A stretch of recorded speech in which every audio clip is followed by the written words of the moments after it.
बंधु माने आजिर वीडियो आपणक पई बहुत गुरुत्वपूर्ण हेबाकु जाउछि कारण आज आमे आपणक जीवन रे खूब शीघ्र आसुथिबा एक परिवर्तन विषय आलोचना करिबो जहा आपण आशा मध्य करि नथिबे। आसंतु आरंभ करिबा किंतु एहा पूर्वरु जदि आपण माँ लक्ष्मी प्रकृत भक्त अटंती तेबे कमेंट बॉक्स रे जय माँ लक्ष्मी लिखि दियंतु जहाद्वारा तांकर आशीर्वाद सर्वदा आपणक सहित रहिब। तो बंधु माने एही सप्ताहर प्रारंभ रे आपण किछि द्वंद्व अनुभव करि पारंती, विशेष करी काम संपर्क रे एपरि लागि पारे जेपरि आपण जो कठिन परिश्रम करूछंती ताहा एपर्यंत फल देउ नाही। तथापि मु आपणको आश्वस्त करूछि जे एहा केवल एक पर्याय, प्रकृत कहानी आरंभ होई नाही एवं जहा प्रकाशित हेबाकु जाउछि ताहा आपणको कल्पना ठारू बहुत बड़। आपणक क्यारियर विषय एही सप्ताह रे एक अतीतर प्रकल्प किंबा कार्य सह जड़ित एक मामला पुनर्बार देखा जाई पारे। एक पुराना संपर्क हठात पुनर्बार देखा जाई पारे। एपरि केही जहांको सहित आपण मास मास धरी कथा होई नाहंती एवं सेमानंक कथा आपणंक पई एक नूतन पथ खोली पारे। एही सुजोग को हाथ छड़ा न हेबा पई सतर्क रुहंतु कारण यह बहुत अनन्य। आर्थिक दृष्टि आपणक पई सम आश्वस्ति आनिब। जदि आपण आर्थिक चापरे अछंती तेबे निश्चित रुहंतु जे एहा धीरे धीरे कमिबाको आरंभ करिब।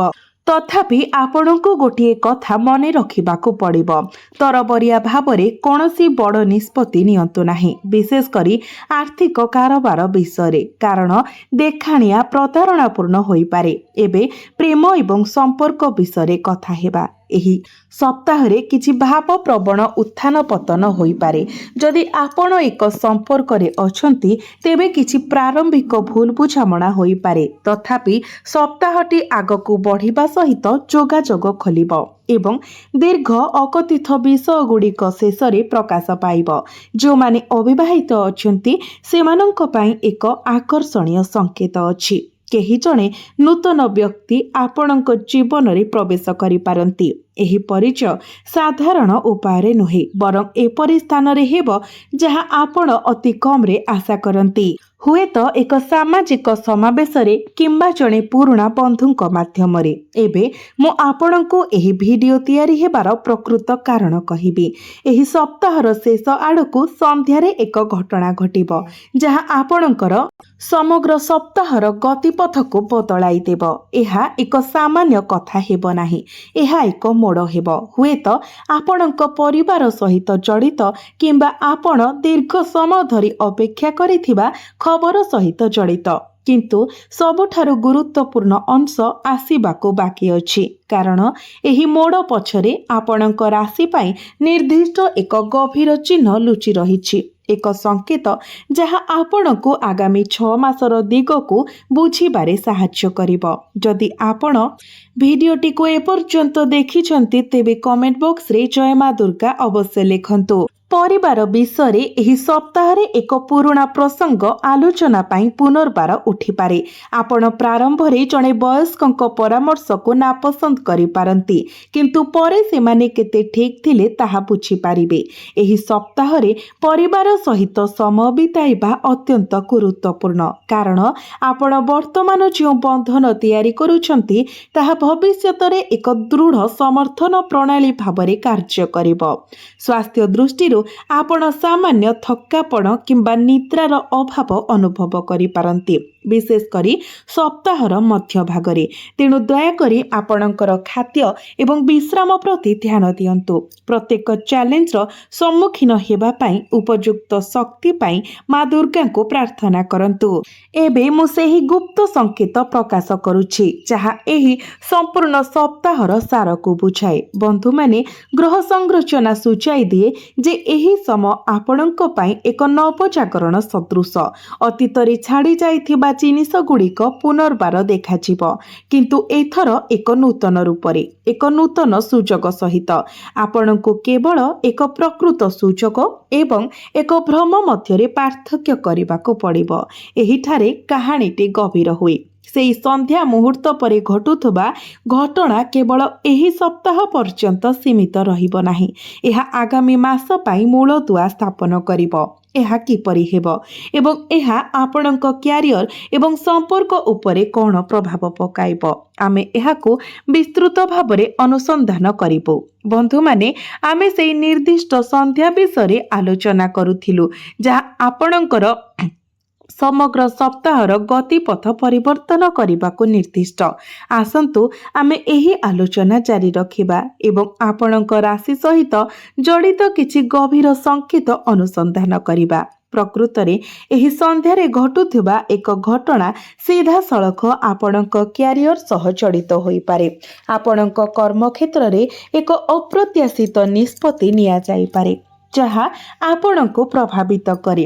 ପ୍ରାରମ୍ଭରେ ଏହା ଆଶ୍ଚର୍ଯ୍ୟଜନକ କିମ୍ବା ଅସହଜ ମନେ ହୋଇପାରେ, କିନ୍ତୁ ସମୟ ବିତିବା ସହିତ ଆପଣ ଅନୁଭବ କରିବେ ଯେ ଏହି ପରିବର୍ତ୍ତନ ପ୍ରକୃତରେ ଆପଣଙ୍କ ଲାଭ ପାଇଁ ଥିଲା।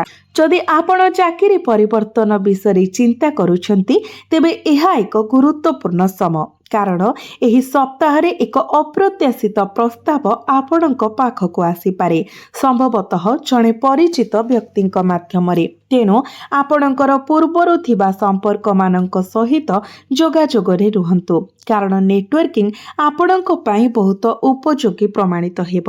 ଏହି ସପ୍ତାହ ବ୍ୟବସାୟ ମାଲିକମାନଙ୍କ ପାଇଁ ମଧ୍ୟ ଗୁରୁତ୍ୱପୂର୍ଣ୍ଣ।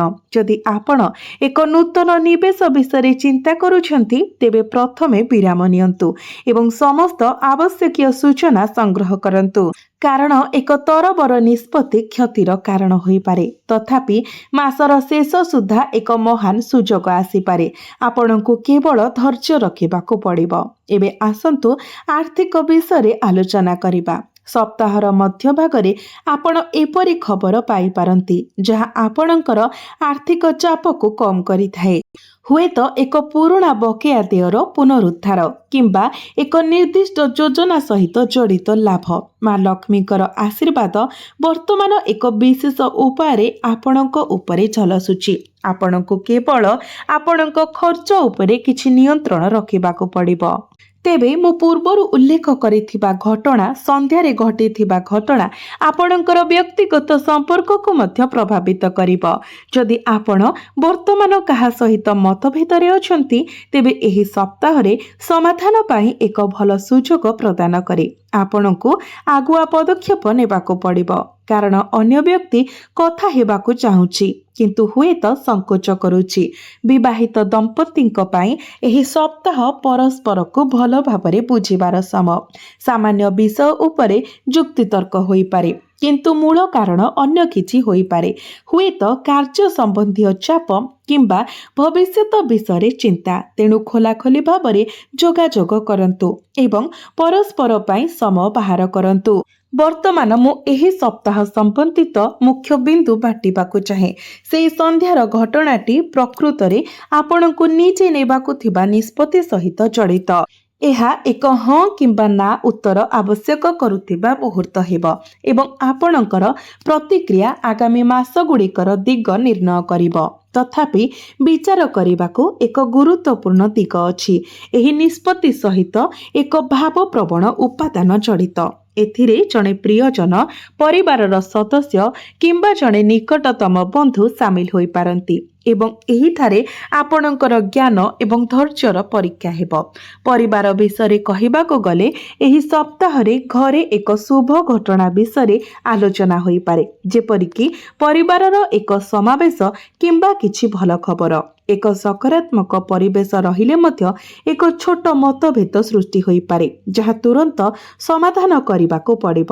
ଆପଣଙ୍କ ସ୍ୱାସ୍ଥ୍ୟ ବିଷୟରେ ଏହି ସପ୍ତାହରେ ନିଜକୁ ପ୍ରାଥମିକତା ଦେବା ନିଶ୍ଚିତ କରନ୍ତୁ। ଧ୍ୟାନ ଏବଂ ପ୍ରାର୍ଥନା ପାଇଁ ସମୟ ବାହାର କରନ୍ତୁ, କାରଣ ମାନସିକ ଶାନ୍ତି ଏବେ ଆପଣଙ୍କ ପାଇଁ ଅତ୍ୟନ୍ତ ଜରୁରୀ। ସଠିକ୍ ଦିଗରେ ଚିନ୍ତା କରିବା ପାଇଁ ଶକ୍ତି ପାଇଁ ଦେବୀ ଦୁର୍ଗାଙ୍କୁ ପ୍ରାର୍ଥନା କରନ୍ତୁ। ଶେଷରେ ଆସନ୍ତୁ ଏହି ସମ୍ପୂର୍ଣ୍ଣ ସପ୍ତାହର ଚାବିକାଠି ଧରି ରହିଥିବା ଗୁପ୍ତ ସଂକେତ ବିଷୟରେ ଆଲୋଚନା କରିବା।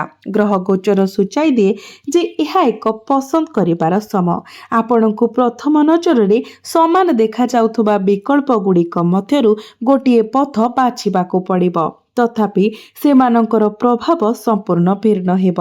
एहिठारे कहानीटी प्रकृतरे आकर्षणीय होइछे कारण संध्यारे सेही मुहूर्तरे आपण जो निष्पत्ति नियंती ताहा केवल एही सप्ताह पर्यंत सीमित रहिब नाही। एहा आपणकर संपूर्ण गतिपथकु परिवर्तन करिपारे। सेही निष्पत्ति कौन हेब एवं एहा प्रकृतरे आपणक क्यारियर आर्थिक एवं संपर्क को किपरि प्रभावित करिब।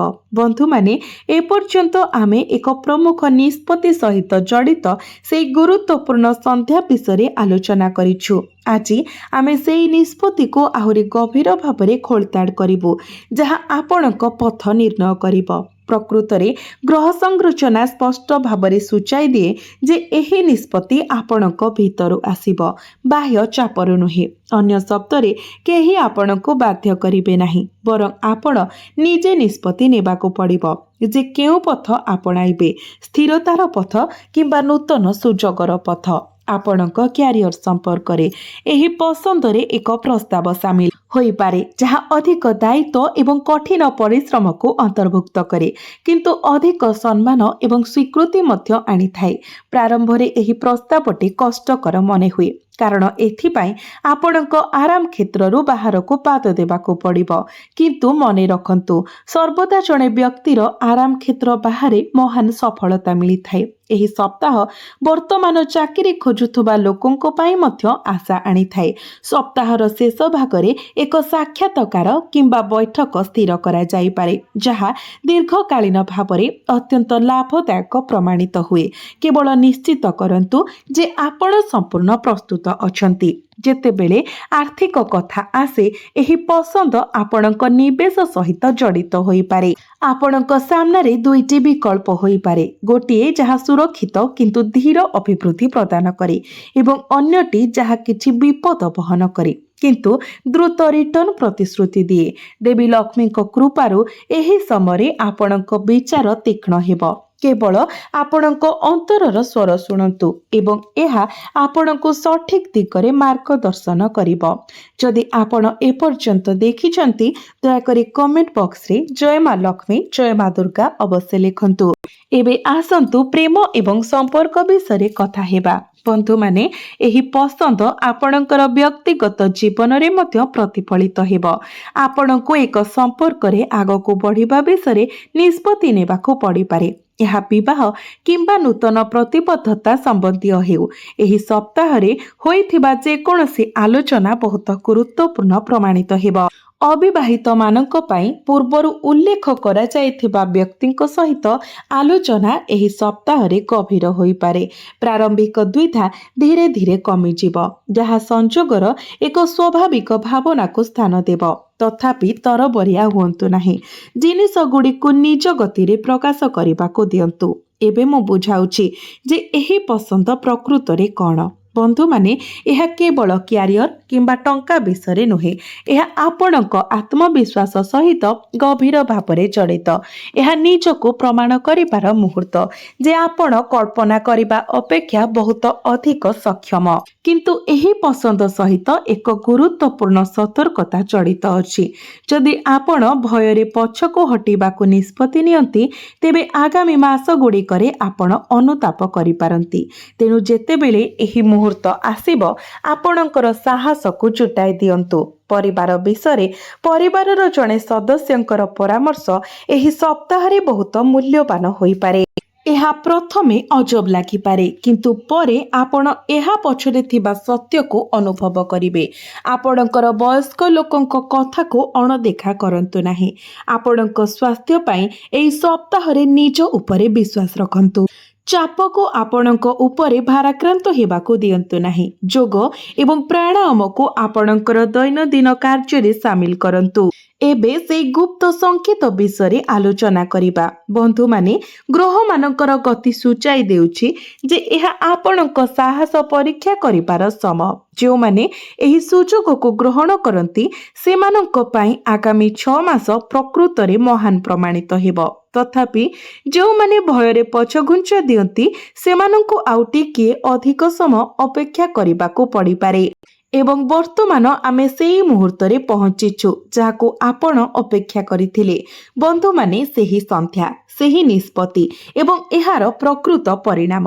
ଆମେ ପରବର୍ତ୍ତୀ ଏବଂ ଶେଷ ଭାଗରେ ଏହି ସବୁକୁ ବିସ୍ତୃତ ଭାବରେ ଅନୁସନ୍ଧାନ କରିବୁ। ତେବେ ବନ୍ଧୁମାନେ, ଆରମ୍ଭରୁ ଆପଣ ଶୁଣିବାକୁ ଅପେକ୍ଷା କରିଥିବା ବିଷୟକୁ ସମ୍ପୂର୍ଣ୍ଣ ଭାବରେ ପ୍ରକାଶ କରିବାର ସମୟ ଆସିଛି। ମୁଁ ଯେଉଁ ସନ୍ଧ୍ୟାର କଥା ବାରମ୍ବାର କହୁଥିଲି ତାହା ପ୍ରକୃତରେ ଏକ ସାକ୍ଷାତ କିମ୍ବା ଆଲୋଚନାର ପ୍ରତୀକ ଅଟେ, ଯାହା ଆପଣଙ୍କୁ ଏକ ସ୍ପଷ୍ଟ ସଂକେତ ଦେବ। ଆପଣଙ୍କର କଠିନ ପରିଶ୍ରମ ବ୍ୟର୍ଥ ହୋଇନାହିଁ, ବରଂ ସଠିକ ଦିଗରେ ଗତି କରୁଛି। ଏହା ପ୍ରକାଶ ପାଇବାର ସମୟ ଆସିଛି। ଆପଣଙ୍କର କ୍ୟାରିୟର ସମ୍ପର୍କରେ ଏହି ସପ୍ତାହ ଆପଣଙ୍କ ପାଇଁ ଏକ ଦୃଢ଼ ଆରମ୍ଭ ଆଣିଥାଏ। ଆପଣଙ୍କ ରାସ୍ତାରେ ଆସୁଥିବା ଯେକୌଣସି ପ୍ରସ୍ତାବ କିମ୍ବା ସୁଯୋଗକୁ ଗ୍ରହଣ କରିବାକୁ ଦ୍ୱିଧା କରନ୍ତୁ ନାହିଁ, କାରଣ ଏହା ହେଉଛି ସେହି ପଦକ୍ଷେପ ଯାହା ଆପଣଙ୍କୁ ପରବର୍ତ୍ତୀ ସ୍ତରକୁ ନେଇଯିବ। ଆଗାମୀ ମାସଗୁଡ଼ିକରେ ଆପଣ ନିଜକୁ ଆପଣଙ୍କ କାମରେ ଏକ ନୂତନ ପରିଚୟ ସୃଷ୍ଟି କରୁଥିବା ଦେଖିବେ। ଆର୍ଥିକ କ୍ଷେତ୍ରରେ ମା ଲକ୍ଷ୍ମୀଙ୍କ କୃପା ଏବଂ ଏହି ସପ୍ତାହର ଆଗାମୀ ମାସଗୁଡ଼ିକ ପର୍ଯ୍ୟନ୍ତ ଆପଣଙ୍କ ସହିତ ରହିବ। ସତର୍କତାର ସହିତ ବିଚାର କରିବା ପରେ ଆପଣ ଯେକୌଣସି ନିଷ୍ପତ୍ତି ନେବେ ତାହା ଲାଭଦାୟକ ପ୍ରମାଣିତ ହେବ। କେବଳ ନିଶ୍ଚିତ କରନ୍ତୁ ଯେ ଆପଣ ଲୋଭ ଦ୍ୱାରା ତ୍ୱରିତ ପଦକ୍ଷେପ ନେଉନାହାନ୍ତି। ଏହି ସମୟରେ ଧୈର୍ଯ୍ୟ ହେଉଛି ଆପଣଙ୍କର ସବୁଠାରୁ ବଡ଼ ଶକ୍ତି। ପ୍ରେମ ଏବଂ ସମ୍ପର୍କ କ୍ଷେତ୍ରରେ ଏହି ସପ୍ତାହରେ ଆରମ୍ଭ ହୋଇଥିବା କଥାବାର୍ତ୍ତା କିମ୍ବା ସଂଯୋଗ ଭବିଷ୍ୟତରେ ଏକ ଦୃଢ଼ ବନ୍ଧନର ମୂଳଦୁଆ ପକାଇପାରେ। ଆପଣ ବିବାହିତ କିମ୍ବା ଅବିବାହିତ, ଏହି ସମୟରେ ସଚ୍ଚୋଟତା ଏବଂ ଖୋଲା ଯୋଗାଯୋଗ ଆପଣଙ୍କର ସମ୍ପର୍କକୁ ଆହୁରି ଗଭୀର କରିବ। ବର୍ତ୍ତମାନ ମୁଁ ଏହି ସମ୍ପୂର୍ଣ୍ଣ ସିରିଜ୍ ସୃଷ୍ଟି ହୋଇଥିବା ସବୁଠାରୁ ଗୁରୁତ୍ୱପୂର୍ଣ୍ଣ ଉପାୟକୁ ସେୟାର କରୁଛି। ବନ୍ଧୁମାନେ, ଏହି ସମ୍ପୂର୍ଣ୍ଣ ସପ୍ତାହ ଏବଂ ଏହି ସମ୍ପୂର୍ଣ୍ଣ ନିର୍ବାଚନ ସମୟ ପ୍ରକୃତରେ ଆପଣଙ୍କୁ ଶିଖାଇବା ପାଇଁ ଉଦ୍ଦିଷ୍ଟ ଥିଲା ଯେ ବିଜୟ ଭୟଠାରୁ ଊର୍ଦ୍ଧ୍ୱରେ। ଯେଉଁମାନେ ନିଷ୍ପତ୍ତି ନେବାକୁ ବାଧ୍ୟ ହୁଅନ୍ତି ଏବଂ ସୁଯୋଗକୁ ହାତଛଡ଼ା କରିବାକୁ ଦିଅନ୍ତି ସେମାନେ ପଛରେ ପଡ଼ିଯାଆନ୍ତି, କିନ୍ତୁ ଯେଉଁମାନେ ଆଗକୁ ବଢ଼ିବା ପାଇଁ ସାହସ ଆହରଣ କରନ୍ତି ସେମାନଙ୍କ ପାଇଁ ଗ୍ରହକ୍ରମ ସର୍ବଦା ସେମାନଙ୍କ ସପକ୍ଷରେ କାମ କରେ। ପରିବାର ବିଷୟରେ ସପ୍ତାହର ଶେଷ ସୁଦ୍ଧା ଘରେ ଏକ ଆନନ୍ଦଦାୟକ ପରିବେଶ ବିକଶିତ ହେବ। ଆପଣ ଭଲ ଖବର ପାଇପାରନ୍ତି କିମ୍ବା ସଂଯୋଗର ଏକ ମୁହୂର୍ତ୍ତ ଅନୁଭବ କରିପାରନ୍ତି ଯାହା ଆପଣଙ୍କର ସମ୍ପର୍କକୁ ମଜବୁତ କରେ। ଏହି ମୁହୂର୍ତ୍ତକୁ ଆପଣଙ୍କ ପରିବାର ସହିତ ସମ୍ପୂର୍ଣ୍ଣ ହୃଦୟର ସହିତ ଗ୍ରହଣ କରନ୍ତୁ। ସ୍ୱାସ୍ଥ୍ୟ ଦୃଷ୍ଟିରୁ ମାନସିକ ଚିନ୍ତା କମିବା ସହିତ ଆପଣ ଆପଣଙ୍କର ଶକ୍ତି ସ୍ତରକୁ ବୃଦ୍ଧି ଅନୁଭବ କରିବେ। ଆଗାମୀ 6 ମାସ ଆପଣଙ୍କ ଜୀବନର ଏକ ନୂତନ ଅଧ୍ୟାୟର ଆରମ୍ଭ। ଆପଣ ଯେଉଁ ବୀଜ ଆଜି ବୁଣୁଛନ୍ତି, ଆପଣଙ୍କର କ୍ୟାରିୟର, ସମ୍ପର୍କ କିମ୍ବା ଆତ୍ମବିଶ୍ୱାସ ହେଉ, ଭବିଷ୍ୟତରେ ଏକ ଶକ୍ତିଶାଳୀ ବୃକ୍ଷରେ ପରିଣତ ହେବ। କେବଳ ସ୍ଥିର ରୁହନ୍ତୁ ଏବଂ କେବେ ବି ନିଜ ଉପରେ ବିଶ୍ୱାସ ହରାନ୍ତୁ ନାହିଁ। ଏହା ଜାଣି ରଖିବା ଉଚିତ ଯେ ପ୍ରତ୍ୟେକ ଅନ୍ଧାର ପରେ ଏକ ନୂତନ ସକାଳ ଆସିଥାଏ। ତେଣୁ ଆପଣଙ୍କ ଜୀବନରେ ମଧ୍ୟ ସେହି ସମୟ ଆସିଗଲା। ଏବେ ବର୍ତ୍ତମାନ ଆପଣ ଆପଣଙ୍କର ଲକ୍ଷ୍ୟ ସ୍ଥଳକୁ ଆଗେଇ ଯାଆନ୍ତୁ। ଆପଣଙ୍କ ମନରେ ଥିବା ସମସ୍ତ ଭୟ ଏବଂ ଶଙ୍କାକୁ ଦୂର କରିଦିଅନ୍ତୁ।